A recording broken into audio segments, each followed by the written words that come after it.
વિષય નથી। આ પરંપરા સાથે જોડાયેલો ઉત્સવ છે, આધ્યાત્મિક ઉત્સાહ સાથે જોડાયેલો, પરંપરા પ્રતીક બધું જ એક સાથે જોડાયેલું છે। પરંતુ વર્ષમાં એક વખત ભગવાન પોતાના ભક્તોને મળવા માટે જાય છે।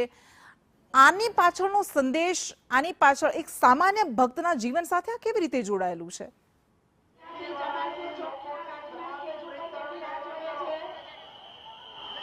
જો કોઈ પણ ભક્ત હોય તેની આશા અને અપેક્ષા એવી ચોક્કસ હોય કે તેના ભગવાન તેને સાંભળે, તેને એક વખત જોવે।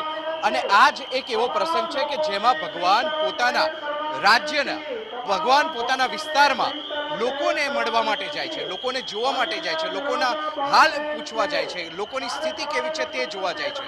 અને આજનો આ પ્રસંગ એ જ દર્શાવે છે કે ભગવાન હજુ પણ નગરચર્યાએ નીકળી રહ્યા છે અને એ પરંપરા વર્ષોથી, સદીઓથી જળવાઈ રહી છે। અત્યારે જે પરંપરાને નિભાવવામાં આવી રહી છે તે પરંપરા છે બહુડા યાત્રા। આ બહુડા યાત્રાની અંદર એવું કહેવામાં આવે છે કે જેમાં સિંહ દ્વાર છે તે નથી ખોલવામાં આવતા। રૂકમણીજી છે તે સિંહ દ્વાર નથી ખોલતા અને તેના કારણે ભગવાનને બહાર રહેવાનો જ વારો આવે છે। જ્યારે પણ મનામણા થાય છે, જે તે સમયે જ્યારે પુરાણોની અંદર લખવામાં આવ્યું છે કે રસગુલ્લાનો પ્રસાદ ખવડાવે છે, રૂકમણીજીને રસગુલ્લા ખૂબ ભાવે છે અને એ રસગુલ્લા આપવામાં આવે છે ત્યારે રૂકમણીજીનો ક્રોધ શાંત થાય છે અને ત્યારબાદ મનામણા થાય છે અને એ મનામણા બાદ ભગવાનને અંદર પ્રવેશ મળે છે।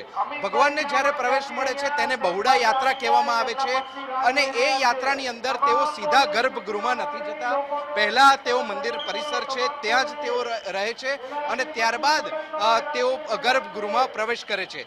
આમ જે વર્ષો જૂની, સદીઓ જૂની જે પરંપરા છે, જે લોકવાયકાઓ છે, જે પુરાણોમાં લખવામાં આવ્યું છે તે પરંપરાઓને આજે પણ નિભાવવામાં આવી રહી છે।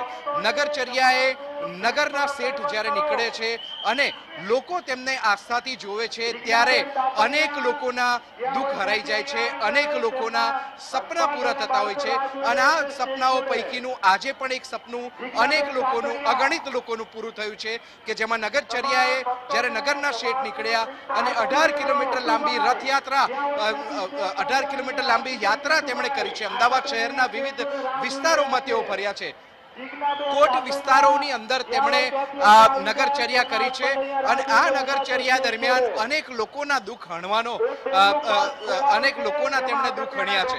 આમ અત્યારે પણ આપ જોઈ રહ્યા છો કે મંદિર પરિસરની અંદર જ, પરંતુ મંદિરની ગર્ભગૃહની અંદર નહીં, પરંતુ મંદિર પરિસરની અંદર જ આ તમામ ત્રણેય રથ જોવા મળી રહ્યા છે। એટલા માટે કેમ કે બહેન સુભદ્રાથી રૂકમણીજી નારાજ છે, ભગવાન બલરામથી સુભદ્રાજી માફ કરશો, રૂકમણીજી નારાજ છે, ભગવાન જગન્નાથથી રૂકમણીજી નારાજ છે। એટલે આમ રીસામણા મનામણાની અત્યારે તમામ જે ધાર્મિક વિધિ છે તે સંસ્કૃતના માધ્યમથી, સંસ્કૃત શ્લોકોના માધ્યમથી પૂરી કરવામાં આવી રહી છે।